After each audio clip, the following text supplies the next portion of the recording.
நமச்சிவாய வாழ்க. நாதந்தாள் வாழ்க. இமைப்பொழுதும் என் நெஞ்சில் நீங்காதான் தாழ் வாழ்க. வாழ்க வளமுடன். அனைவருக்கும் இனிய வணக்கங்கள். நிகழும் ஸ்ரீ மங்களகரமான குரோதி ஆண்டு ஜூலை மாதம் 17ஆம் தேதி புதன்கிழமை அன்று அனுசம் நட்சத்திரத்தில் ஏகாதசி திதியில் சுப்பிரம் நாமயோகத்தில் வணிசை கரணத்தினில் சித்த யோகம் கூடிய நன்னாளில் இந்த மகத்தான ஆடி மாதம் பிறக்கிறது. ஆடி மாதம் என்றதும் நம் நினைவுக்கு வருவது ஆடிப்பெருக்கு மட்டும்தான். ஆனால் இந்த ஆடி மாதத்தில் நிறைய சிறப்பு அம்சங்கள் உள்ளன. ஆடி செவ்வாய், ஆடி வெள்ளி, ஆடி பூரம், ஆடி அமாவாசை என வரிசையாக நிறைய தினங்கள் கொண்டாடப்படுகிறது. நிறைய சுப தினங்கள் வந்தால் கூட இந்த ஆடி மாதத்தில் யாரும் சுப நிகழ்ச்சிகளை நடத்துவதில்லை. திருமணம் மற்றும் வளைகாப்பு போன்ற சுப நிகழ்ச்சிகளை இந்த மாதத்தில் வைப்பதில்லை. புதுமண தம்பதிகளையும் இந்த மாதத்தில் பிரித்து வைப்பது உண்டு. இந்த ஆடிப்பெருக்கு திருவிழாவின் போது புதுமண தம்பதிகள் புதிய மஞ்சள் கயிறுகளை மாற்றிக்கொள்வார்கள்.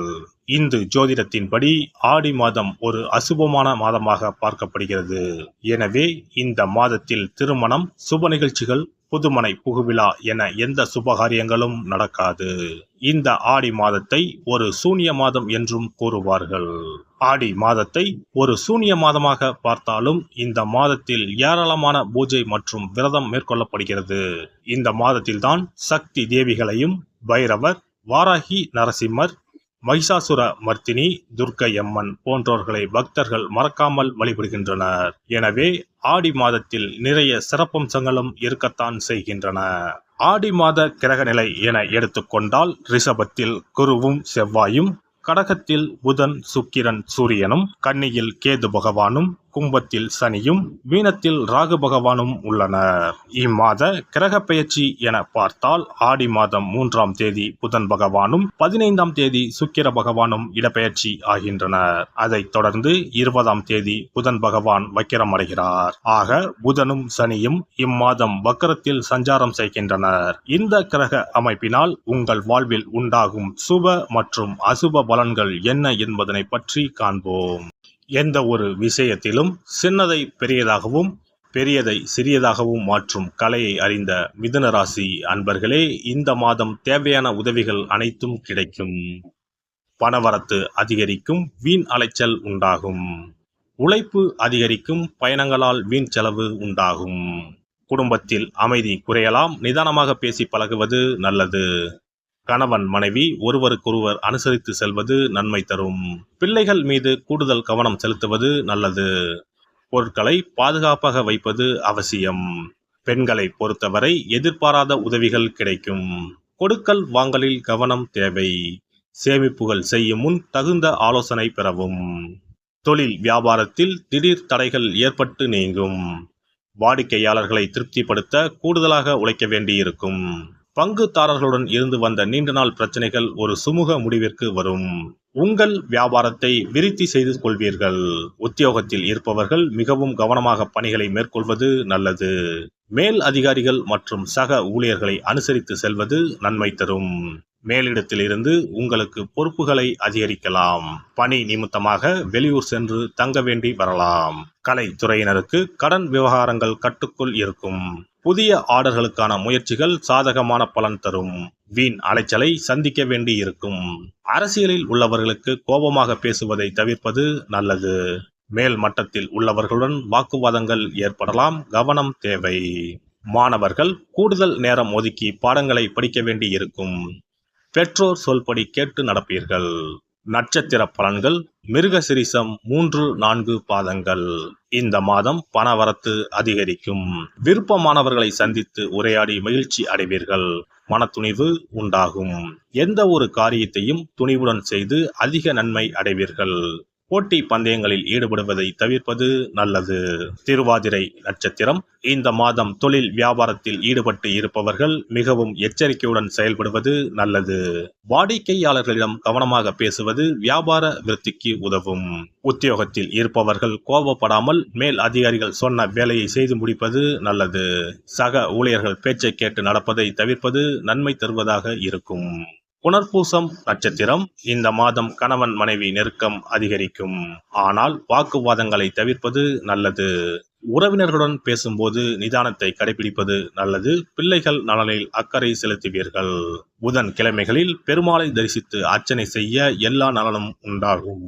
சிறப்பு தொகுப்பு. ஆடி மாத சிறப்புகள் மற்றும் வழிபாடு தொடர்பான சில குறிப்புகளை பற்றி காண்போம். ஆடி மாதத்தில் சிவனின் சக்தியை விட பார்வதியின் சக்தி அதிகமாக இருக்கும் என்பது ஐதீகம். ஆடி மாத அமாவாசை அன்று மறைந்த முன்னோர்களுக்கு பிதுர் கடமைகளை செய்தால் ஆண்டு முழுவதும் பித்ருக்களுக்கு கடன் கொடுத்த பலன் கிடைக்கும். ஆடி மாதம் சுக்லா தசமியில் திக் தேவதா விரதம் இருக்க வேண்டும். அன்று திக் தேவதைகளை அந்தந்த திக்குகளில் வணங்கி பூஜித்தால் நினைத்தது நடக்கும். ஆடி மாதம் சுக்லபட்ச ஏகாதசி முதல் கார்த்திகை மாதம் சுக்லபட்ச ஏகாதசி வரை மாத உபவாசம் இருப்பது குடும்பத்தில் அமைதியை ஏற்படுத்தும். ஆடி மாத செவ்வாய்க்கிழமைகளில் கோவிலில் எலுமிச்சப்பழ விளக்கு ஏற்றினால் கூடுதல் பலன்கள் கிடைக்கும். ஆனால் எலுமிச்சப்பழ விளக்குகளை ஒருபோதும் வீட்டில் ஏற்றக்கூடாது. வளர்பிறை துவாதசி நாளில் தொடங்கி கார்த்திகை மாதம் வளர்பிறை துவாதசி நாள் வரை பெண்கள் துளசி பூஜை செய்து வந்தால் நினைத்தது நடைபெறும். வீட்டில் சகல செல்வங்களும் குவியும். ஆடி மாதம் செவ்வாய் வெள்ளி கிழமைகளில் காமாட்சி தேவியை வணங்கினால் திருமண தடைகள் விலகி சுபம் உண்டாகும். ஆடி மாதம் முழுவதும் மீனாட்சியை வழிபட்டால் குடும்பத்தில் அமைதி ஏற்படும். ஆடி மாதம் முத்துமாரியம்மனை மனமுருக வழிபட்டால் திருஷ்டிகள் விலகிவிடும். ஆடி மாதம் சுக்ல துவாதசியில் மகா விஷ்ணுவை நினைத்து விரதம் இருந்தால் செல்வம் பெருகும். ஆடி மாதம் சுக்லபட்ச ஏகாதசி தினத்தன்று அன்னதானம் செய்தால் சகல பாக்கியங்களும் கிடைக்கும். இம்மாதம் ஏகாதசி துவாதசி நாட்களில் அரச மரத்தை சுற்றி வந்து வழிபட்டால் வாழ்வில் மகிழ்ச்சி உண்டாகும். ஆடி மாத வெள்ளிக்கிழமைகளில் மகாலட்சுமியை வழிபட்டால் வீட்டில் செல்வம் சேரும். இம்மாதம் ஏதாவது ஒரு வெள்ளிக்கிழமை அம்மனை ஆவாகனம் செய்து வீட்டுக்கு வரவழைத்து வழிபடுவது சிறப்பை தரும். ஆடி மாதம் குத்து விளக்கை லட்சுமியாக பாவித்து அலங்கரித்து வழிபடுதல் வேண்டும். ஆடி மாதம் அம்மனுக்கு பால் பாயசம் சர்க்கரை பொங்கல் வைத்து வணங்குதல் வேண்டும். அம்மனை வழிபடும் போது மறக்காமல் லலிதா சகஸ்ரநாமம் சொல்ல வேண்டும். இம்மாதம் வீட்டில் சிறப்பு பூஜைகள் செய்யும் போது சிறு பெண் குழந்தைகளை அம்மனாக பாவித்து உணவு கொடுத்து ரவிக்கை சீப்பு குங்குமச்சிமிழ் கண்ணாடி வளையல் தாம்பூலம் கொடுக்க வேண்டும். இம்மாதம் அம்மனுக்கு சாற்றப்படும் வளையல்களை பெண்கள் அணிந்து கொண்டால் திருமண பாக்கியம் குழந்தை பாக்கியம் சகல நலன்களையும் நீங்காத செல்வத்தையும் பெறலாம்.